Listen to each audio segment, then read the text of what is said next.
Hey everybody, Espira, and we're back with another MHA CCG video today, specifically talking about the Set 1 meta. Set 1 has been out for a number of months now, with the initial first edition release back in November, and then going into January, the kickstart of webcam tournaments. A bunch of locals have been running tournaments, including Jasco Games.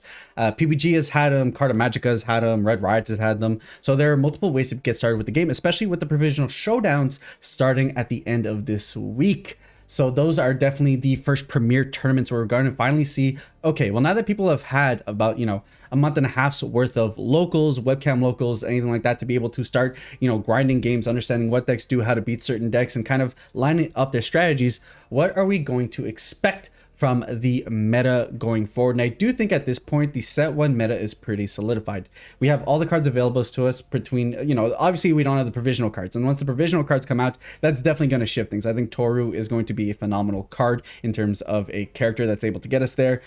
We do have Midnight, which is going to be really awesome as well. So it's not everything to be expected from the Set 1 meta, but this is almost as complete as the Set 1 meta is going to be up until this first provisionals. That includes the DLC pack, that includes the main set, and with those two together, I think we have a really defined understanding of what the meta is looking like.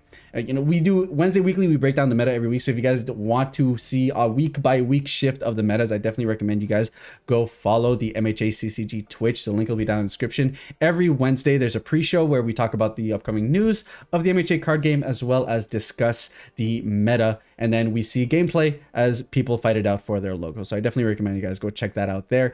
Every single week is a great way to get an understanding of where the meta is at. But it's been a long time now. We've had an understanding of every deck that has done well over time, and now we have an understanding of, exactly what are you expected to see going into tournaments. Now we have 4 pillars at the start of Set 1. I'd say we had 3 pillars of really the most represented decks, as well as the top performing decks. And then going into DLC, we have 4 now effectively that I think are going to be the biggest things you're going to be looking to deal with if you're going to be playing MHA competitively. And the first one is Kirishima. Kirishima is incredibly consistent and effectively uses his stage as a second hand. He combos incredibly well coordinated effort, where at any point in time you can recur your attacks over and over and over again, where you're punishing your opponent for blocking because now you're being able to build, you're being able to set up your stage if you need to be defensive, and then later on in the game be able to pick them back up to be able to extend your aggro. And we've seen a variation of this deck between, being more aggro heavy, whereas we've seen a lot of defensive ones.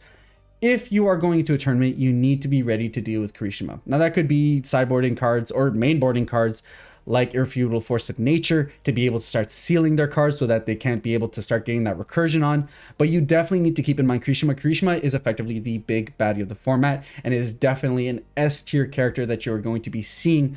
Guaranteed. I guarantee in this Provisional Showdown, and the meta is going beyond that, until the release of Set 2, we're going to be seeing Kirishima because he is king consistent and he just does what he needs to do every single game incredibly well. Beyond Kirishima, there is Eraserhead. Eraserhead is really good at shutting down certain decks, is incredibly defensive decks, and it does the poke defend game incredibly well. It has some really strong attacks that are able to kind of get in there, do what it needs to do, and because, Eraserhead is able to loop shutting down your speed of your attacks over and over and over again, it is really tough. Now, if you're able to break through his initial defense and put him in a position where he's tight, he doesn't have a big life total. You are able to OTK Eraserhead if you can kind of put him in a position where he's not really able to block favorably.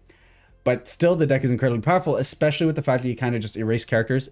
So if you're a deck that leans incredibly hard on your character abilities, be careful when going up against Eraserhead, because he will be apparent. He's been a pillar of the game for a really long time, and you're going to keep on seeing him there.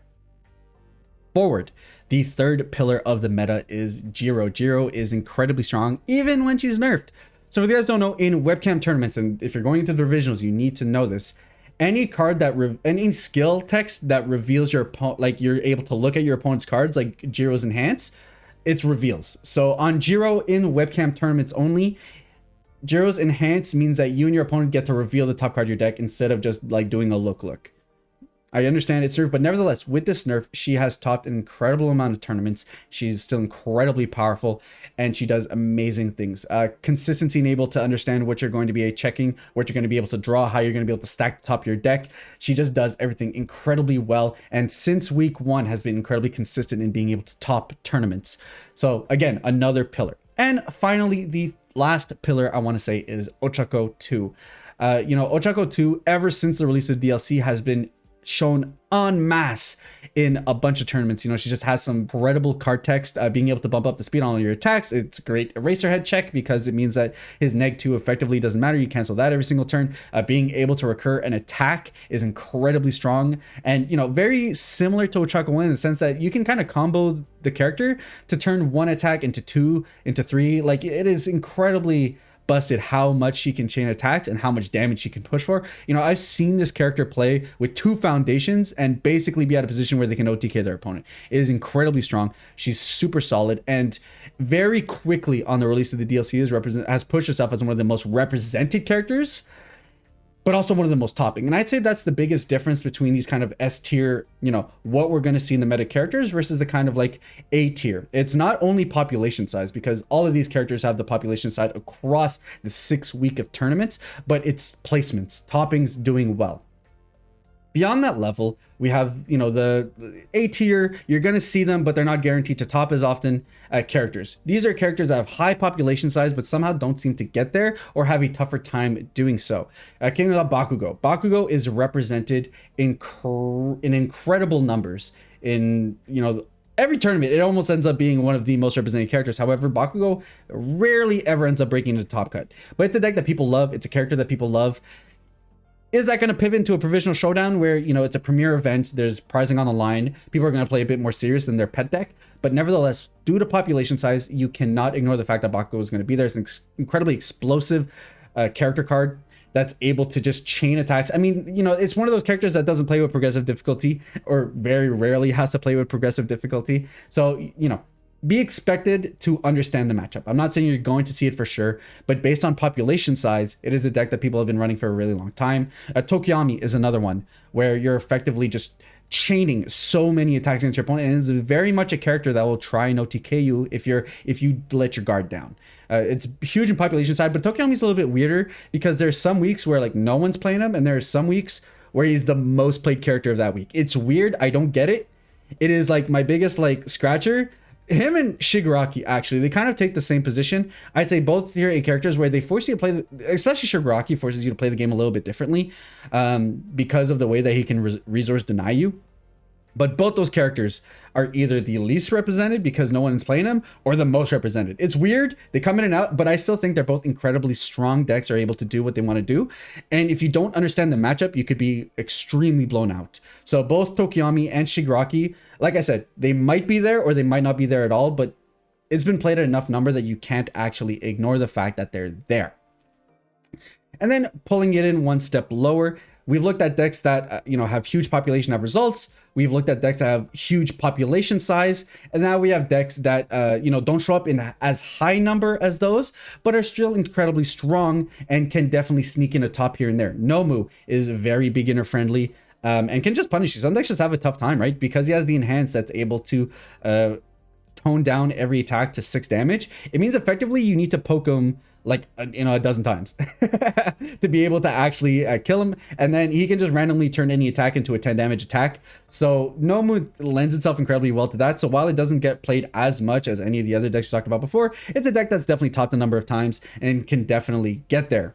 Asui is another character that doesn't see as much play as every other, but can definitely get there, can pull out some explosive damage by doing everything from kicking. The character ignores progressive difficulty by popping cards out of your card pool, and then she's able to boost damage up incredibly high with just some high base damage. And then, like Frog Lash can attack for like over a dozen damage if your board is established in a way that allows it to do so. So again, incredibly powerful, definitely able to get there. And then I'd say that's pretty much, the biggest things in the meta. If you guys are, if you're asking yourselves, what am I going to see at the Provisional Showdown? What am I going to see at the most competitive levels of the game? Those are the characters you need to keep your eye for. You have your top tier with the 4 foundational characters. I want to say the 4 pillars of the format: Jiro, Ochako, Eraserhead, and Kirishima. I think those are the decks that represent the biggest number of the meta at these tournaments, and you need to understand those matchups. Population size, we have Tokoyami, Shigaraki, and Bakugo, which don't always top, but represent, you know, a hefty side of the population where people just love playing these decks, and you have to be careful. And then you have your characters, which are a little bit more technical or don't represent themselves as much, but have a high power level in a point where you're going to see them more often. Nomu, Asui are definitely those kinds of characters. Now, I haven't talked about every character. I think in general, just about every character can be played at a high level. And if you know, MHA is a card game that will respect your player level more than most card games. So you can definitely get there. You know, we've seen Shoto Todoroki is my sweetheart. And we've seen Unfun Stuff Bromley be able to take second place with tournaments at. We've seen Shoto actually top a number of tournaments, even though he's definitely not one of the best characters, and that just represents those pilots' skill more so than the card strength itself. And the population number does not represent it at all, right? Like we'll see 1 to 2 Shotos a tournament. So even though it has a couple of topping places, I wouldn't say, you know, Sero is another character that we've seen more people play, more people tech in. It's a great sideboard character as well. But again, does not see the population size. I can say it's like stringently meta. It sees some top placements, and, you know, most recently in the past couple of weeks, we've seen more Seros top. So it's one of those characters where you kind of have to know what to do against it. But because the population size isn't really there for playing that character, it is kind of tough to say that it's meta. But anyways, guys, those are the most meta relevant characters for the set 1 meta going into the provisional showdowns. I will say that this list will change after the first provisionals and the new characters hit the field. I think there's going to be some shifts and, you know, a little bit of turbulence there in what people opt to play. But if you want to get ready for this first provisional showdown, this is definitely the meta you're going to keep in mind going into that tournament, preparing for that tournament. Or if you're still not unsure of your choice, well, now you have all the characters to try and understand exactly what kind of strategy you want to go into. Did I forget a character, guys? Odds are I might have. There's a lot of characters in this game. Let me know in the comments down below what you think is going to be represented at these tournaments and at high level.